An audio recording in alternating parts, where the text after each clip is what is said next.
Hello दोस्तों, साक्षी math class में आपका स्वागत है। हम बेटा आज चैप्टर नंबर 2 बहुपद आज सॉल्व कराएंगे। इसके प्रश्नावली 1.2 कराएंगे इसकी बहुपद की।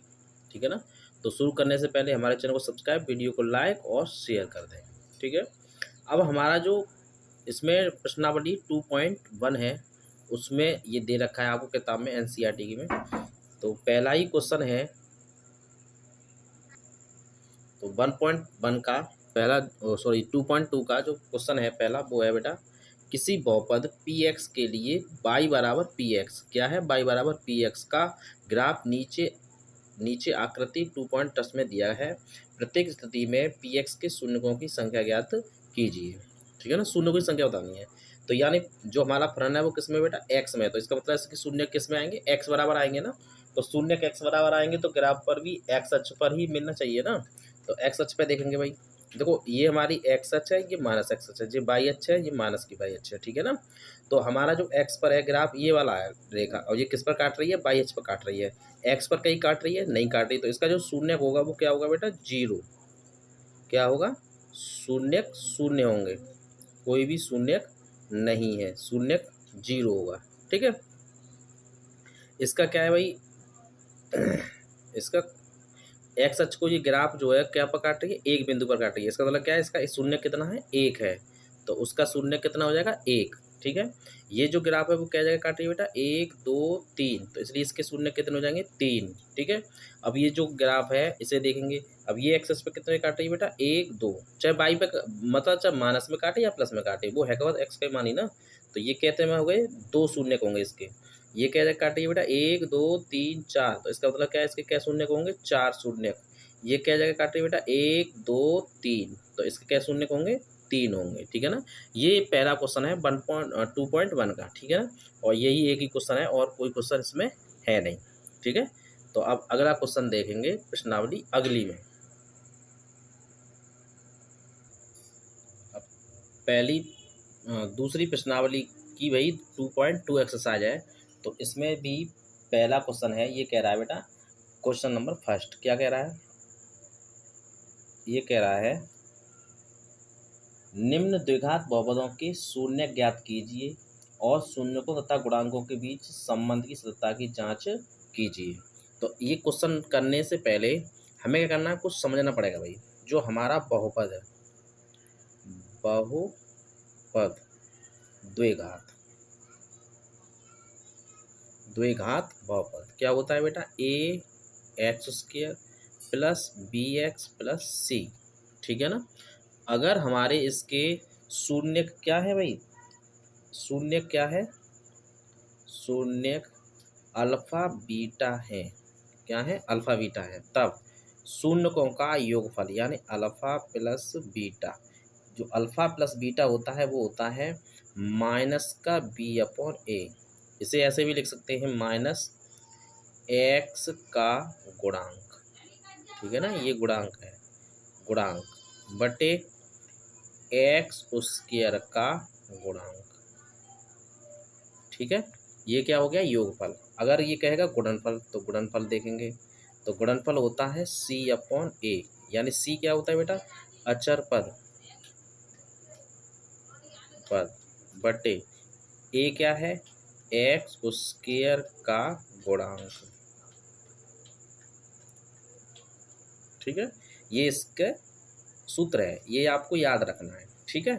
तो अब हम इसके बेटा शून्य को तभी तो जांच कर सकते हैं।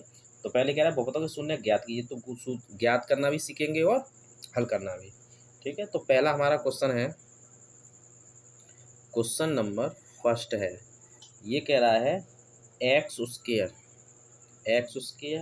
माइनस 2x माइनस के 8। ठीक है। इसको हम हल करेंगे भाई। ठीक है। हल कैसे करते हैं वो सीखेंगे। तो बहुत ही सरल है। तो देखो पहले क्या है, x² का गुणा करना है, जो हमारा अचर पद है। ठीक है, उसमें कांस्टेंट में।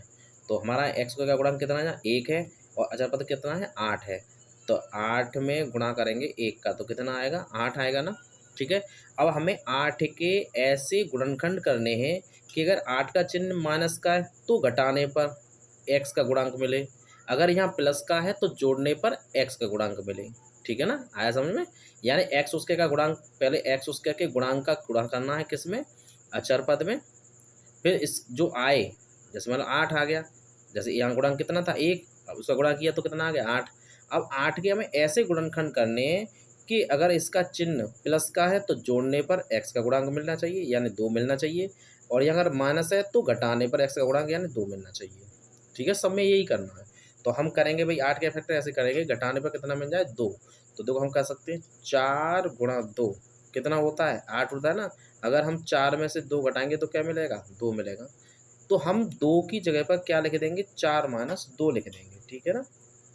लिखेंगे x square minus 4 minus 2 x और माइनस के 8, ठीक है। तो ये हो जाएगा एक्स स्क्वायर माइनस 4 एक्स और प्लस के 2 एक्स माइनस के 8। पहले 2 में से कॉमन ले लेंगे भाई हम, तो कॉमन लेंगे तो क्या हो जाएगा हमारा, तो ये हो जाएगा इसमें से पहले में तो कॉमन, इसमें से कॉमन, तो इसमें से क्या कॉमन लेंगे एक्स, तो क्या बचेगा एक्स माइनस 4, यहाँ से क्या ले लेंगे 2, तो क्या बचेगा एक्स माइनस 4, ठीक है। अब देखो एक्स माइनस 4 कॉमन आ गया दोनों से, बचा क्या एक्स प्लस 2, ठीक है। हमें क्या करना है एक्स का मान निकालना है, हमें शून्य निकालने हैं ना, तो शून्य निकालने के लिए क्या करेंगे इसे 0 के बराबर, तो एक्स माइनस 4 बराबर 0, तो एक्स बराबर 4, एक तो ये आ गया, ठीक है। ये ध्यान से रखेंगे x प्लस 2 बराबर 0, तो x बराबर माइनस का 2, ठीक है। अब हमें ये और कह रहा है इसमें आगे, यानी कि गुणांकों के बीच संबंध, शून्यकों तथा गुणांकों के बीच संबंध की सत्ता की जांच करनी है, तो जांच और करनी है इसकी, ठीक है। जांच कैसे करेंगे भाई देखेंगे, भाई हमारा शून्य कितना आ गया, एक x बराबर 4 आ गया, x बराबर माइनस 2 आ गया, ठीक है। पहले हम क्या करेंगे तुलना करके ए और बी के मान निकालेंगे भाई, अभी जो हमने समीकरण लिखा था उससे क्या कर लेंगे इसकी तुलना कर लेंगे समीकरण की, तो तुलना करने पर समीकरण की क्या मिलेगा, ए बराबर तो 1 हो जाएगा, जो अभी हमारा समीकरण था कौन सा वाला, A X square plus B X plus C, इससे तुलना करेंगे इसकी, ठीक है ना। तो इससे तुलना करेंगे तो ए बराबर कितना है यहाँ 1 है, तो ए बराबर 1 लिख लेंगे, बी बराबर कितना है माइनस का 2 है, ठीक है, और सी बराबर कितना है माइनस का 8 है, ये हम लिख लेंगे। तो ए बराबर हमारा कितना हो गया बेटा, ए बराबर हमारा बेटा यहाँ हो जाएगा ए बराबर 1, बी बराबर माइनस 2, सी बराबर माइनस के 8, ठीक है। तो अब पहले क्या करना है, यानी इसके योगफल, योगफल, तो योगफल कितना होता है माइनस का बी अपॉन ए, तो रखेंगे माइनस का बी यानी माइनस के 2 बट्टे 1 यानी माइनस प्लस 2 हो जाएगा, ठीक है।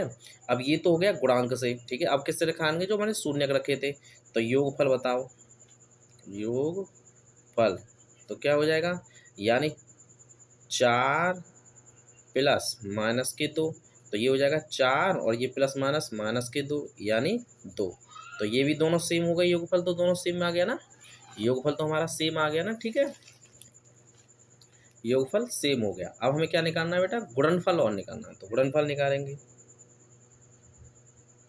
गुणनफल शून्यकों का योगफल, शून्यकों का गुणनफल, ठीक है ना। तो गुणनफल क्या होगा, यानी सी अपॉन ए, सी अपॉन ए, तो सी हमारा कितना है माइनस के 8 बट्टे 1 यानी माइनस के 8, ये तो निकला गुणांकों से। अब गुणनफल किससे निकालना है भाई, शून्यकों से, शून्य हमारे कितने थे 4 गुणा माइनस 2, तो 4 दूनी 8 माइनस के 8, ये भी बता रहा है। तो ये क्या है, अतः यह सत्य है, लिख देंगे अतः यह क्या है सत्य है, ठीक है। ऐसे ही और भी क्वेश्चन कर रहे हैं आप, जो भी क्वेश्चन आगे दिए हैं वो करते रहे। अब हम अगले क्वेश्चन जो है नेक्स्ट वीडियो में हल कराएंगे, तब तक के लिए धन्यवाद।